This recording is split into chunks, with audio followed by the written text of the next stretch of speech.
Well, we haven't unboxed anything in a while, so let's do that again today. And I'm kind of nervous already because I'm already hearing something rattle around inside. And I see the presence of a styrofoam sheet, and I see the presence of some packing peanuts and more styrofoam. So at least they went to some effort here. Okay, let's get it out and see what we've got. Well, we have a wooden box here that doesn't look to be damaged on the outside.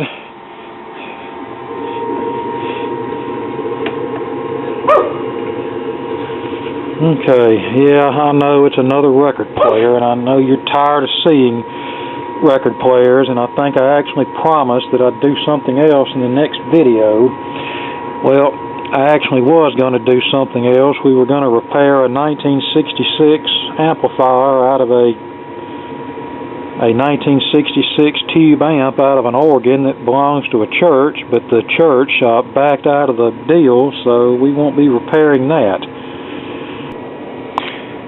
Okay, what we have here is a Motorola wireless record player. You may recall a few videos ago that posted a little single-play Motorola wireless record player that I still haven't completely finished yet due to the bad cartridge. Well, this one is a little bit more of an oddball model in that it uses an automatic record changer. And you don't see too many of these wireless record players with an automatic changer. Most of them are single-play, manually operated. And by the way, what I mean by wireless is it transmits an AM signal to a nearby radio. These were popular during the late 30s and 40s for use with radios that either didn't have a built-in phonograph or didn't have a phonograph input jack on the back of the radio. You could just buy one of these wireless record players and transmit a signal to the radio wirelessly.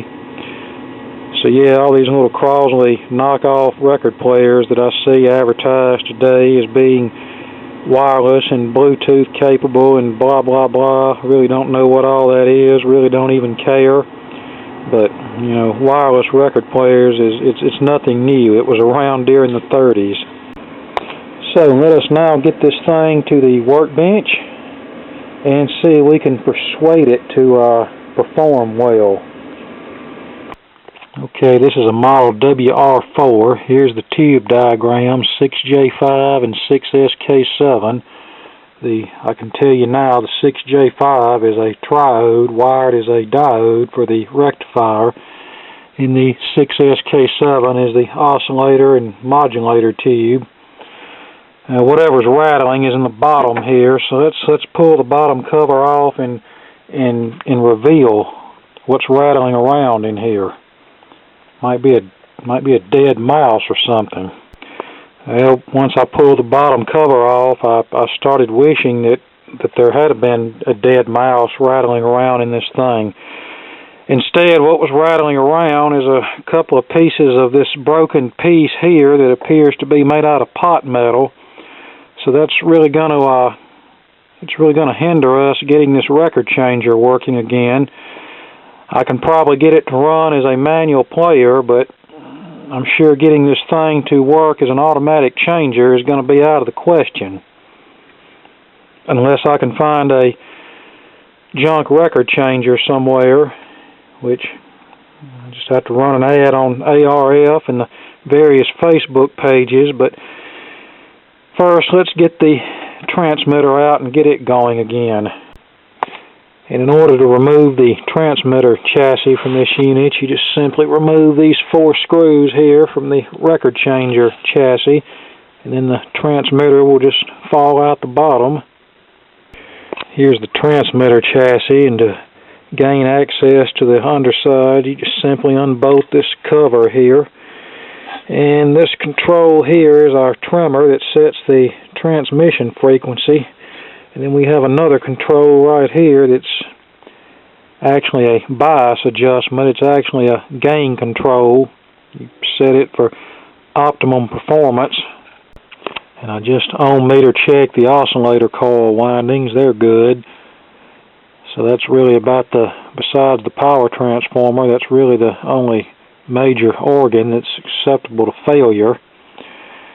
And even if the power transformer was bad, which it's probably not, it's small enough that I could get a replacement cheap enough.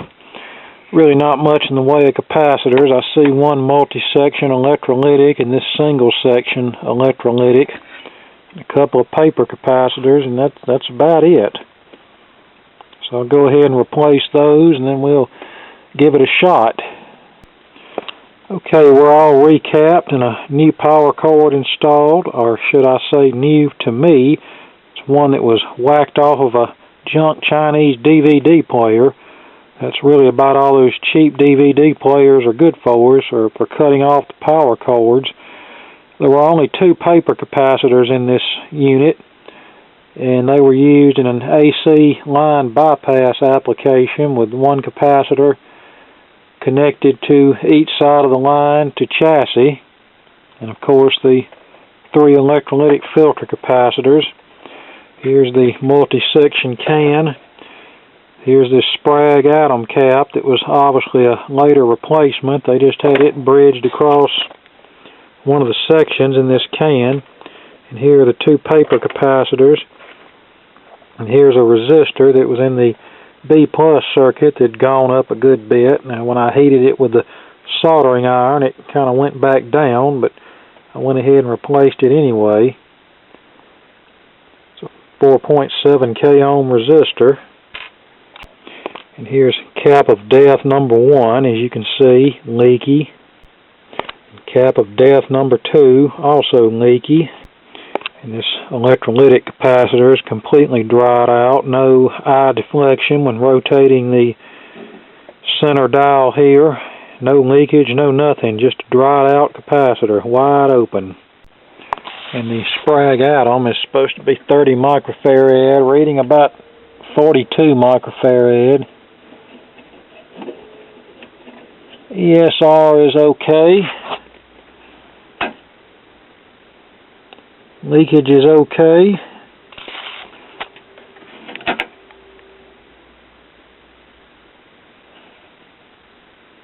Yeah, I think we may be exceeding the working voltage of that cap on that next leakage scale. Guaranteed to reduce. Okay, I have the Motorola clock radio fired up as well as the transmitter. Call 1-800-215. Quite fitting. Have a Motorola radio to test a Motorola transmitter. Let's see if we can tune the carrier frequency. Emptying, reduce waking. And then he was.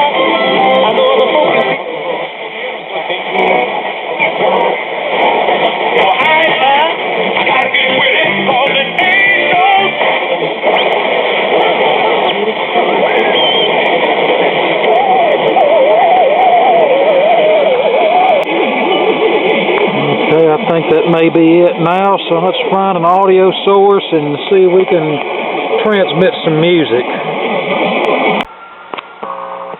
When I touch my finger to the audio input, you can hear a buzz coming from the speaker, so that sounds promising.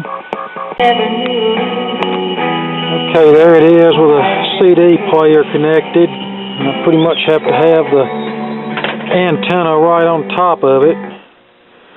So I'll now adjust this bias pot and see if I can get a little bit better performance out of this. I realize that the line level output of this CD player is probably nowhere near the 3-volt crystal cartridge that was originally installed in the record player.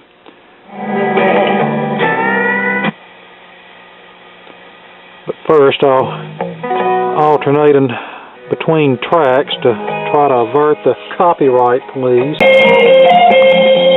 Well, I adjusted that potentiometer and that really didn't help much. But it doesn't sound too bad considering the simplicity of it.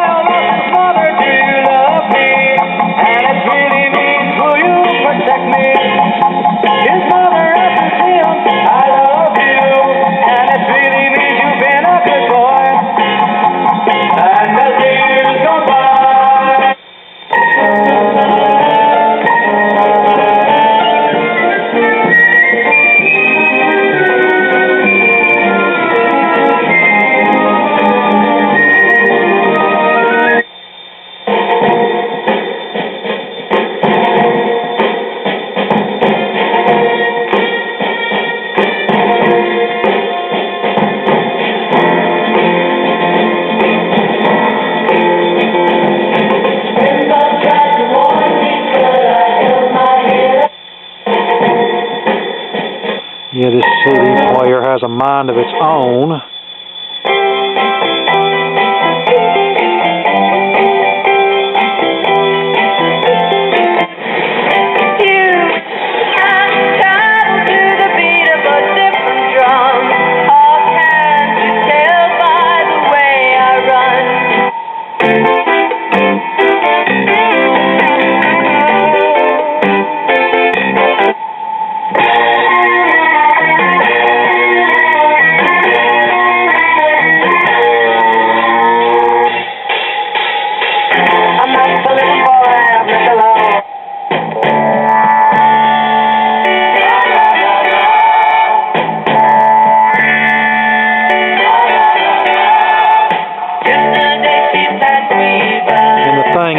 These songs you're hearing used to get airplay on AM radio, but sadly not many of these get played anymore.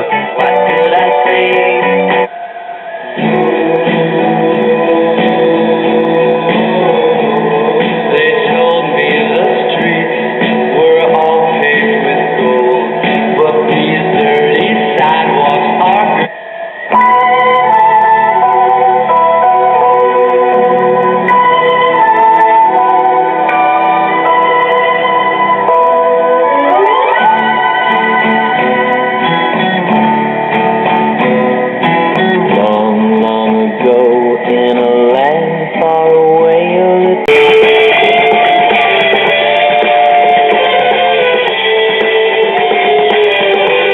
yeah, not bad at all for such a simple design. Okay, I promised no more record players, I think, in one of the last videos, so guess what? We're not even going to touch the record changer in this set. At least not tonight. We'll leave it strictly with the transmitter. And we got the transmitter functioning, and that's where we're going to leave it for now. Now, one thing about these little transmitters, the range is not very far on them, maybe 25 to 50 feet at the most. That's with a good stout input signal. And changing the antenna length will change the transmission frequency, so you want to keep that in mind. I've been waiting so long. When you gonna buy it? When you gonna stand it by me? When you gonna buy me? Counting on you. Okay, well that ought to about do it for this video. Maybe later on we'll do a video on the record changer and try to repair this busted pot metal piece. But until next time, have fun, stay safe, and more to come later. Oh, and by the way, if YouTube will let me, I'll post a link in the description for the schematic for this set, since my printer ink cartridge is still empty.